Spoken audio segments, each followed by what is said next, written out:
Today on In the Woodyard, we've got a box. There's a new toy inside. Here we go. Once again, I have a new toy. Now, this toy was not given to me. I took my piggy bank with my first communion money in, Tony, and I bought this just to show you guys. I looked around. I didn't do this online. I didn't go to Amazon. I didn't do it through eBay. I went to a local place that had cheap chainsaws. I bought the cheapest one I could find. It was less than $100. Brand new in the box.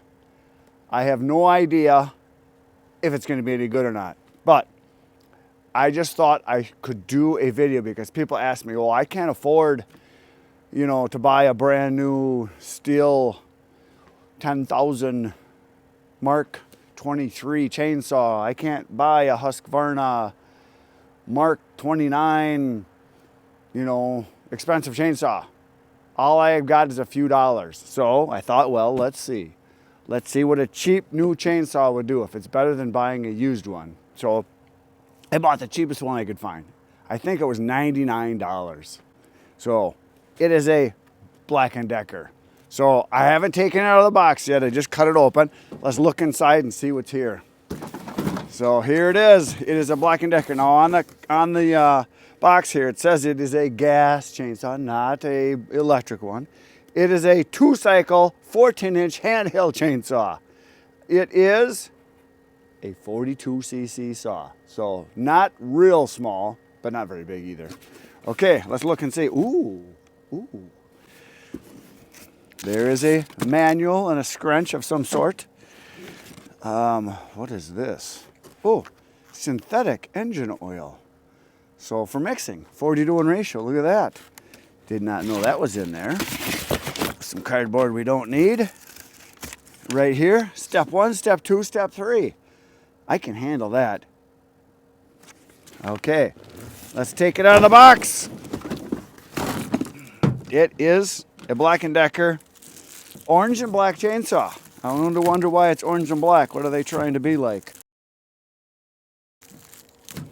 Let's take this off. So when I took it out of the box, the scabbard fell off down on the ground. There's a scabbard for it. Here it is. Black & Decker 14-inch 42cc saw. I'm assuming it's made in China. Let's look and see. And it says U.S. and Canada. Made in China for global markets. Yeah, there it is. So it's, I don't know, weight-wise, it's not real heavy. It's not real light. It does have a brake. Seems to work. It does have a dog up front, a single dog, so that's pretty good because a lot of cheap chainsaws don't have dogs. It has oil fill, fuel fill. It has a easy on and off switch right here. It has a choke. It has a primer. I know some people fear primers because they think it's a kid's toy then, and it just might be. Let's look inside the cover here. I'm guessing there's an air filter of some sort in here. Yes, there's a little bitty air filter. And here it is, right there. It's got a carburetor. Let's close that back up. And on here it says, there we go. Step 1, turn it on. Step 2, prime 10 times. But first you got to put fuel and oil in it. Warm the engine. It says pull 4 to 5 times. Oh, you're supposed to pull the choke out. Pull 4 to 5 times. Push the choke in once it starts. And you're supposed to read the manual, it says here. From what I can tell, it says the manual. So there it is. Let's see if it's sharp. Yeah, so. It's got the safety chain on it. Chain seems to be tight enough. All right. Let's fuel it up, oil it up, start it up. Okay, we will take the caps off. It looks like it's a nice threaded cap. It's got a nice big thick O-ring, so it's not just a quarter leaky twist cap. It's an actual cap that you can screw in, so that's a good thing, I think. We're gonna put some fuel in. I'm not using their mix, I'm using my mix because I got it made. That filled up very fast. So I looked at the manual. This thing without fuel weighs 12 pounds. It only takes 9 ounces, which is not very much fuel. So there, fuel is in. Oh, and I did it wrong. Usually I like to put the oil in first so I don't forget. But I think we're okay. We're going to put a little bit of oil in. Let's just see here how much oil it takes. Probably about a thimble, maybe a little more. Oh, it takes a decent amount. It's still going. Here it comes. I can see it coming up now. There we go. Fire oil. And we'll put that cap on. It's got keeper strings, so that's good. You don't just lose them. So there's that. So the next thing we're going to do is we're going to prime it. It said 10 times, but I'm just going to go until I see. That's 4, 5, 6, 7, 8, 9, 10, 11, 12, because I like a dozen. Pull the choke out, turn it on, and that's all you got to do. So I'm going to put my chaps on, get my gloves on, start her up. All right, I have all my safety gear on. Let's see what she'll do. Here's the choke. I've got it turned on.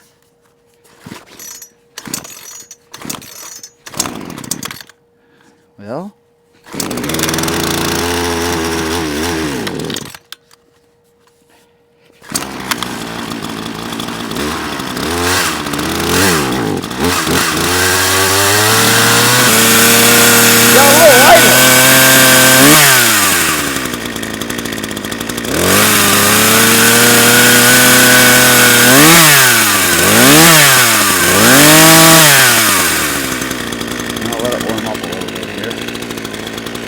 so, smells like it's burning. Smell new sauce smell. There she is. Vibration's actually pretty dang good. It's there's really no much for springs in here. I mean, I can feel a little bit. I do have heavy gloves on, but the back handle vibrates quite a lot. Brake works good.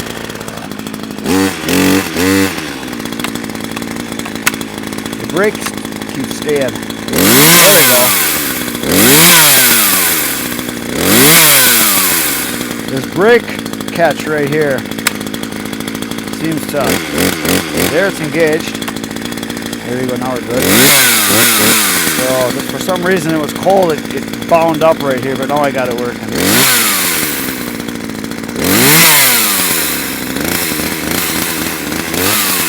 Alright, seems to be warm. Let's go cut something.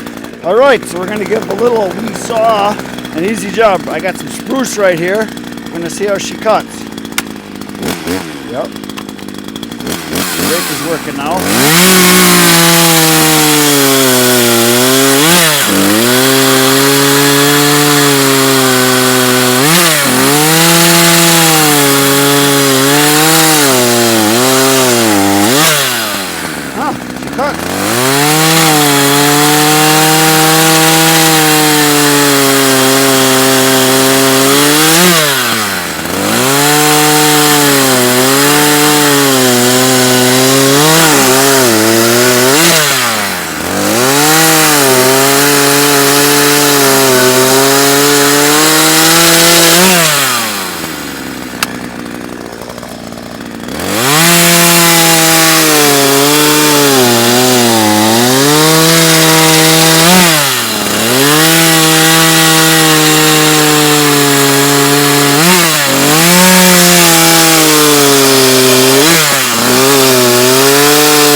it cuts.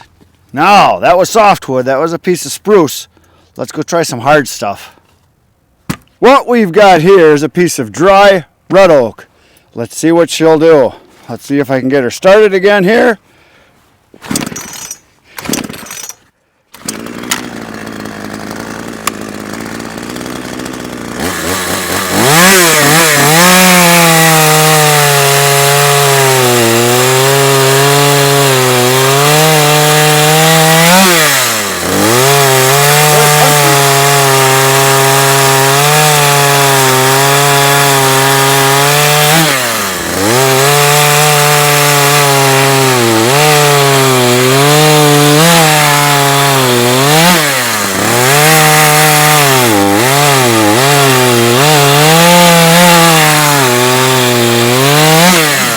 She's got comfort.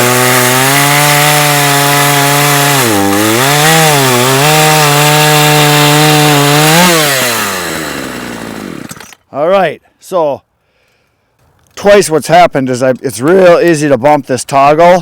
When you got your thumb right here and you're going with your cut, it's real easy to hit this and knock it and turn it off. So you got to keep it back a bit. The other thing is, just like almost all the other small saws, your knuckles get hit right here all the time on your brake. So my knuckles are constantly rubbing against that. So not as much space there as I'd like. But the main issue is this on-off switch, and it's real easy to turn it on and off, which is convenient that you can flip it off. But if you bump it with your thumb right here, it flips it off pretty easy. And that's easy to do when you're cutting, to have your hand move around. Because it happened twice on me. I didn't show you, but it shut off on me, and I couldn't figure out why. One time I went to start it, and my thumb accidentally hit the off down here. Your knuckle hits right about there. So you got to keep your hand back a little bit. Let's cut a bigger piece. All right, so I found a bigger chunk right next to it here, and this one I will have to bury the bar. As you can see, it'll bury it, so I'll have to cut from both sides, but let's just see how she'll handle a piece where it's not cutting all the way through. And this one's a solid piece of oak. This isn't a punky one like that last one was. So I'll get her started here, turn it on.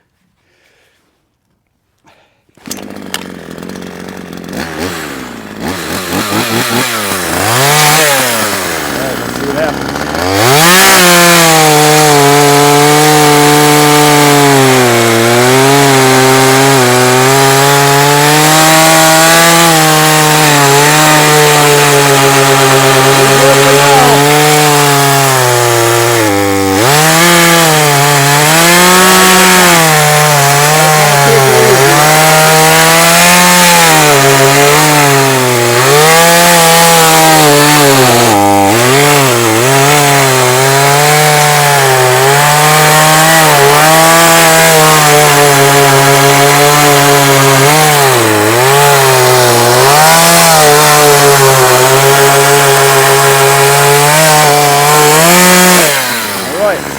Side.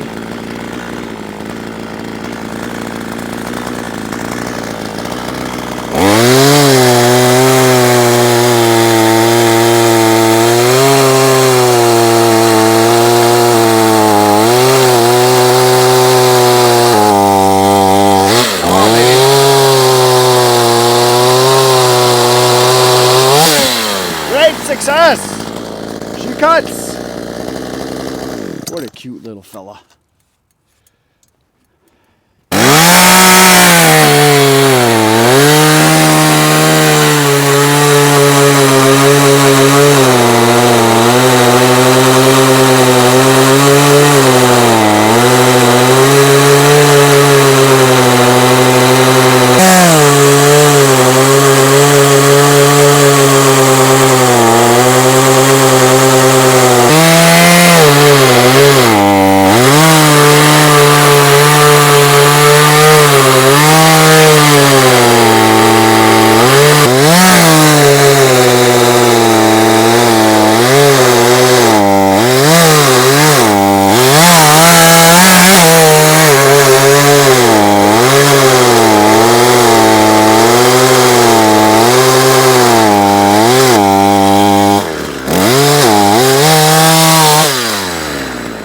So there you go, folks. The question that has been bothering you your whole life.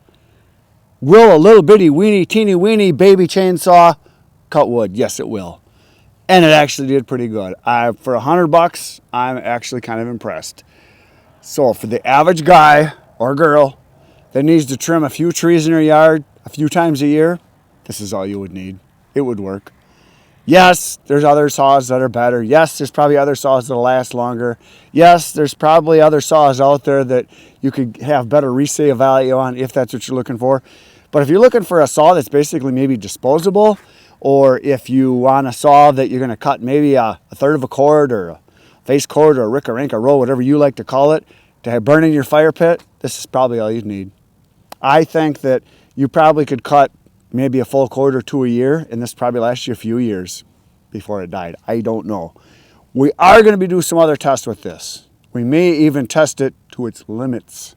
We're going to see. The reason I bought this, obviously, to do videos. And I've got a bunch of ideas of things we can do with this. We're going to do some direct comparison with similar size saws, other brands, and we're going to do some direct comparisons with cut speed on this compared to bigger saws to show you that with a bigger saw, how much faster you can cut, how much more wood you can produce. And that's the case with these little guys here.